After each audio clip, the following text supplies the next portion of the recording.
Salut à toutes et tous, bienvenue sur webgirondin.com pour les tops et les flops de ce Monaco-Bordeaux. Il n'y aura pas eu de miracle sur le rocher pour les Girondins et franchement, je tourne juste après la fin du match.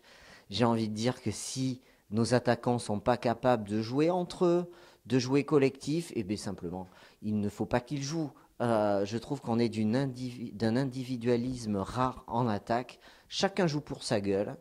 Il n'y en a pas un pour rattraper l'autre, que ce soit Depréville, que ce soit Camano, que ce soit Braithwaite, même si c'est un degré moindre, que ce soit Youssouf qui est rentré en jeu.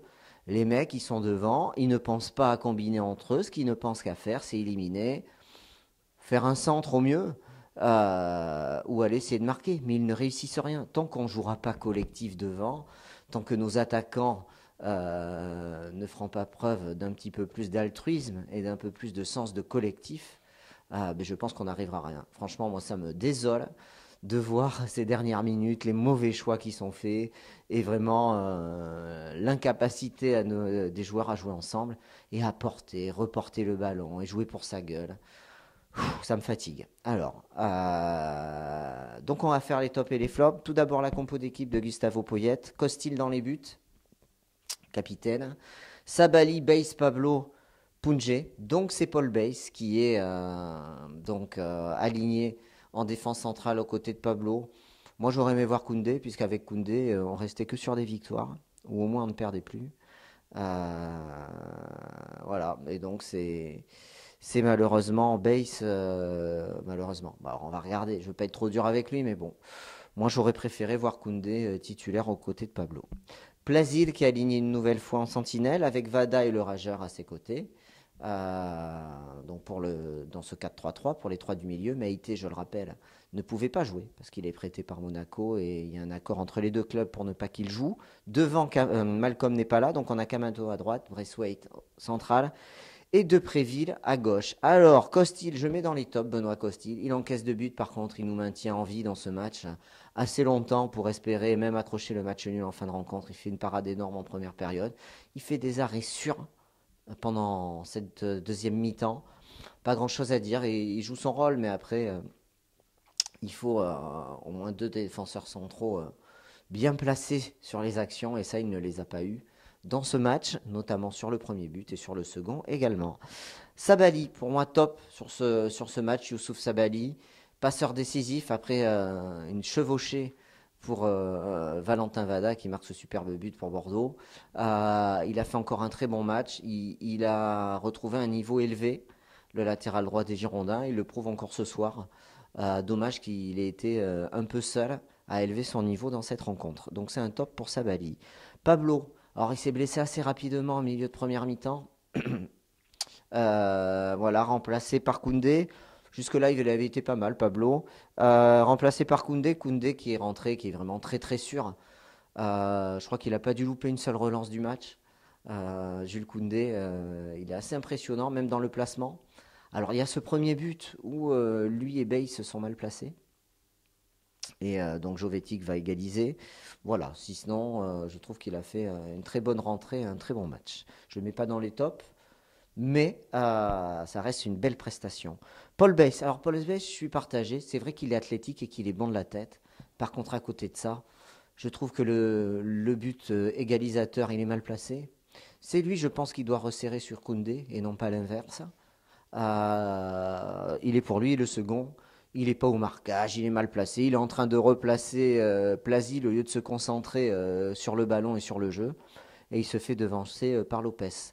Donc c'est un petit flop pour moi, pour Paul Bass, parce que je trouve que il brasse, il brasse, il brasse. Alors c'est vrai, j'espère qu'il brasse pas que du vent, mais j'ai l'impression que bon, on va voir. Je veux pas être trop dur, mais en tout cas petit flop pour lui, notamment sur le deuxième but et le premier où il doit être plus vigilant sur son placement. Il est bon de la tête, mais je trouve que ça suffit pas et je trouve que sa technique est limitée. Voilà. Punjé, match difficile pour Maxime Punjé. Il n'a pas eu l'apport de son pendant côté droit, Youssouf Sabali. Beaucoup de difficultés. Ce deuxième but vient de son côté. Après, il s'est bien battu. Offensivement, il n'a rien apporté. Voilà, match très moyen de sa part. Plasil, à l'origine de la perte de balle sur l'égalisation, c'est lui qui fait une passe pas assez appuyée pour Vada et ce dernier attend un petit peu trop son ballon, ce qui permet à Monaco de récupérer haut et de lancer donc Jovetic pour l'égalisation. À côté de ça, il a fait un match plutôt correct, je trouve, Plasil. Voilà, ni top ni flop, mais match correct de sa part. Valentin Vada. Alors, excepté le but, il n'y a pas grand-chose à retenir concernant Vada. Une perte de balle sur l'égalisation, là, sur la passe de Plasil, il attaque pas son ballon, il fait semblant d'être blessé, bref. Par contre, c'est vrai qu'il marque un beau but, il faut le mettre, hein, à la passe le centre de Sabali, il reprend son contrôle, il le met sous la barre, c'est bien joué. Remplacé par la Borde à la 80e, je parlerai après des remplaçants. Donc match moyen au final pour Valentin Vada. Le rageur, alors j'ai mis fantomatique, travailleur de l'ombre, certains diront. Voilà, mais moi j'aimerais un peu plus le voir, hein, qu'il sorte de l'ombre et qu'il apporte un peu plus au jeu bordelais, je le mets dans les flops. Camano, c'est un flop également, François Camano. Et je rajouterai quand même sur le rageur, c'est peut-être un travailleur de l'ombre, mais pour qu'il soit mis en lumière, il faudrait qu'il y ait des joueurs qui soient un peu plus performants à ses côtés et d'une qualité, d'une meilleure qualité, des joueurs de meilleure qualité, de plus de talent, plus de sens du placement, plus de sens du collectif, mais il ne l'a pas. Donc voilà, donc ça ternit lui aussi sa prestation. Camano, donc c'est un flop. François Camano, ben, il ne progresse pas. Hein. 21 ans, je crois, François Camano. Il apprend pas, il joue pour lui, il joue pas pour les autres. Il ne pense qu'à dribbler, il perd un nombre incalculable de ballons. La stat, quand on regardait le match, 3 dribbles, 0 réussi. Il est là pour dribbler, mais il faut qu'il dribble un peu plus que 3 fois, et puis il faut qu'il en réussisse au moins 1 ou 2 sur ses tentatives. Voilà, donc remplacé par Zaidou Youssouf en fin de rencontre. Donc je parlerai après des remplaçants. Depréville, trop perso. J'en peux plus, moi, de Nicolas Depréville. Je trouve que cette année, il a eu beaucoup trop sa chance avec Bordeaux. Beaucoup trop à mon goût. Je pense qu'on devrait faire tourner sur ce côté gauche, mais qu'on aille chercher Cafou, je ne sais pas. Il fera pas pire que Depréville. Voilà, donc bon, c'est mon avis. Mais moi, j'aimerais voir que Depréville un petit peu sur le banc de touche et relancer des joueurs un peu plus vifs qui apportent autre chose. Parce que je trouve qu'il est trop personnel. Voilà, il porte trop le ballon, il joue pour lui, il joue pas pour le collectif. Et si encore il était décisif, mais il ne l'est pas. Donc pour moi, c'est un gros flop ce soir. Martin Braithwaite, alors il m'a fait de la peine un petit peu, Martin devant.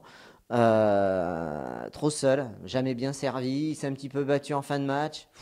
Il a le masque hein, quand il joue. Je pense que son intégration doit pas être facile. Après, il n'est pas bien servi, il se met pas forcément dans de bonnes conditions. Après, je trouve qu'il a quand même multiplié les appels de balles. Bon, c'est un flop pour lui sur ce match. Voilà, pas aidé par ses coéquipiers certes, mais bon, il n'a pas réussi à se mettre lui aussi dans de bonnes conditions. Les rentrants. Donc on a Koundé, j'en ai déjà parlé, plutôt un bon match. Laborde, il n'a pas joué assez pour pouvoir le juger. Et Zaidou Youssouf que je mets en flop parce que lui aussi il pense qu'à lui. Quand il joue, il ne pense pas au collectif. Voilà. Donc je pense que tant que nos joueurs dans l'animation offensive ne penseront qu'à eux-mêmes, on n'arrivera pas à gagner de matchs et à marquer plus de buts. Voilà, donc on marque le pas là au classement. On va certainement sombrer au terme de cette journée. 9, peut-être 10e, 11e. Je n'ai pas le classement en tête. Voilà, l'Europe s'éloigne. Bon, on se doutait. On a eu Marseille, Nice et Monaco. On avait dit si on prend 3 points, si on prend 6 points, c'est bien. Mais finalement, on n'en prend qu'un sur 3 matchs. Donc c'est vraiment un coup d'arrêt pour Bordeaux. On va recevoir 2 fois Angers et Rennes.